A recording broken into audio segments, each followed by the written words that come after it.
well, 1997 come round, and I don't know how my neck ended up getting bad, but if you look, you can, if you see any of my early stuff from then onwards, I started getting heavier and heavier, and I couldn't train. So I was never a body person, but I always did lots of squats and push-ups and whatever. The neck was really bothering me.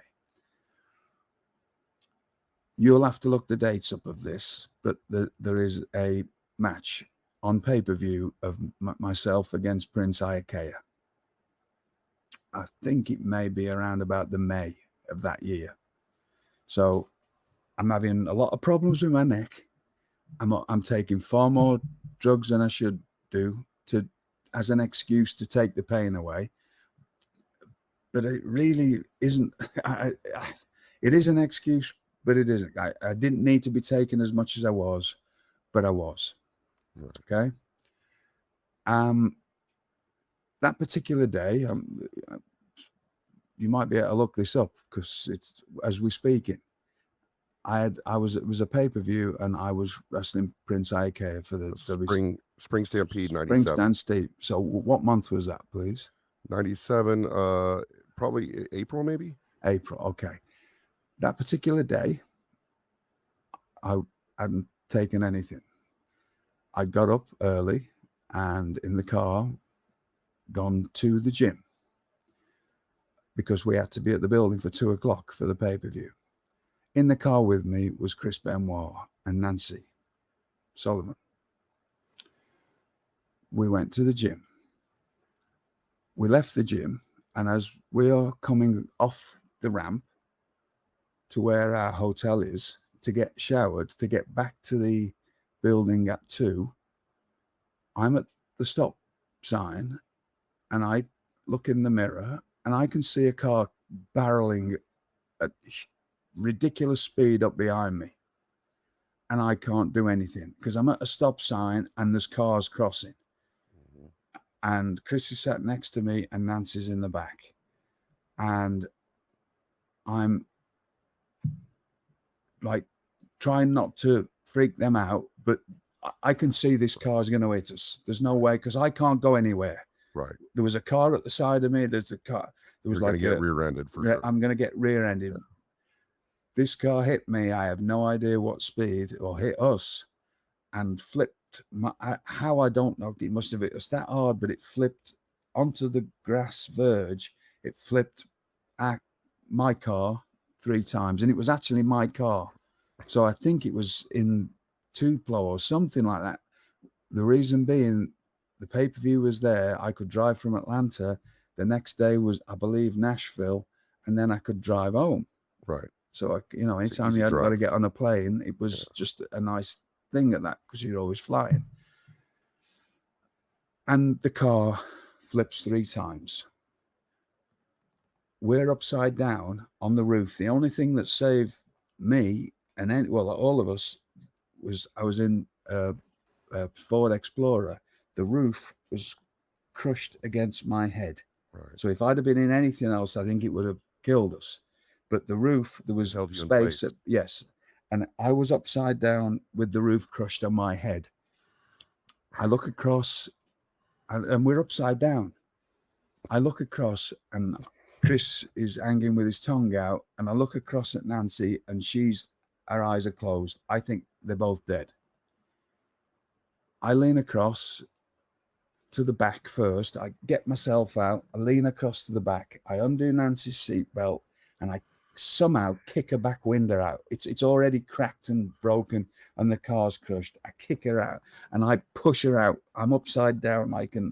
They're upside down. I've flipped over now into this pile and I'm pushing her through the opening in the door, in the glass. And then I get Chris out and I kick the window out and I push him out. Now I'm like not goofy. I can see this car that's hit us, and I see a guy get out of it who's as drunk as a skunk. I can see him, he's just staggering about. And he swaps places with a teenage lad. And I can see this clear as day. Right? Wow. And then the police come. And so Chris and Nancy are just done in there. They've come to now, Right. but I'm looking at them, and the police come, and I'm going, listen, that fella was driving the car, not this young lad. Whatever happened, I don't know. What happened eventually, I find out this is a while later. I don't know, Good Old Boys Network or whatever going on in wherever it was, Mississippi. This fella got away with it. Wow. Anyway, my car was my personal car, was a write-off. I can't remember anything else after that. So for about 10 minutes, I remember talking to the police, but I cannot remember anything until for 2 days, well, a day and a half later. Now, this is where I find bits of things out. Being the kind of pros that we were, and nothing but stupidity, we get the police to take us straight from this car wreck to the hotel, get our stuff, and get to the building for 2:00 so that we're on time. Now, I can't remember any of this. This is just stuff I found out later. I have that match that night with Prince Iakea. I have no recollection of it. And again, I wasn't taking anything that day. I heard from a few people after, a while later, yeah, you were acting really weird that day. You were just like walking around talking to the walls and stuff. And somehow on autopilot, having a major concussion and not knowing what was going on, absolutely I can't remember any of this, but I know, because when I come out of it a few days later, how bad my neck was again, which was something that I'd got used to for the last 4 years or whatever, 3 years, having a broken neck anyway, but I was just putting up with it and different things. I have this match. So if you watch that match, I have no idea that I'm in that building that day. Mm-hmm. I am on complete autopilot. I haven't watched it. Have you ever seen it? So no, I don't haven't seen it at all. I don't want to watch it because it brings back, that's a lot of horrible stuff that I'm telling you here, and it's just what it is. So what I do remember was on early hours of Tuesday morning, late Monday night, me coming to, sort of sat in a limo, and I won't say sat across from who, but somebody else who lived not far from me, somebody who I would never hang around with. And they were doing a lot of all kinds of stuff. And I sat there like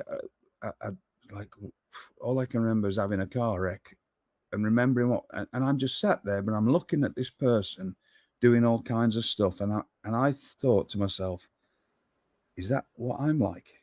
Is that what I'm doing with my life? And it was a moment of clarity. Yes. Yeah. And I thought, no more. And I went home and I decided to quit cold turkey right then, after having this accident and not knowing, or certainly nobody treating me for a concussion. And so the next 7 weeks, I went through all kinds. Now I've got just come out of a car wreck with a concussion, wrecked my neck again, really wrecked it now. I mean, whatever damage there was before, this car wreck had really done it in. And I'm still going to work. I'm still doing whatever dates I had to do for WCW. I'm sure there's people that will have records of that. And for the next 7 weeks. It's not like something I think I put this in my book, but my wife, who been an incredible person, an incredible part of my life, she thought that I'd wrecked the car being off my mind on drugs. Right, because probably with your addiction came highs, probably sometimes. Yes. And so She probably won't even believe you if you said that's not what happened, no. right? Yeah. So I'm at home making my dates, withdrawing, which is not the most pleasant of things. Neck is completely trashed now, but I'm not going to say it. It's just not right. So 7 weeks go by, I'm completely clean myself up, and I'm starting to actually feel okay, because it took about at least a month till I felt okay. You know, I was really feeling like I got the worst flu ever, and you know, and I don't need to get into all the withdrawal stuff. But again, it's all my fault. The car wreck wasn't, that the neck stuff wasn't, but I'd been, you know, taking a lot of pills. That was the thing that made me stop. Until one day, neck never stopped hurting, to be honest. But it would get better, and that was for the next whatever amount of years until I had it fixed in 1994. 2014. 2014 when I finally got it fixed.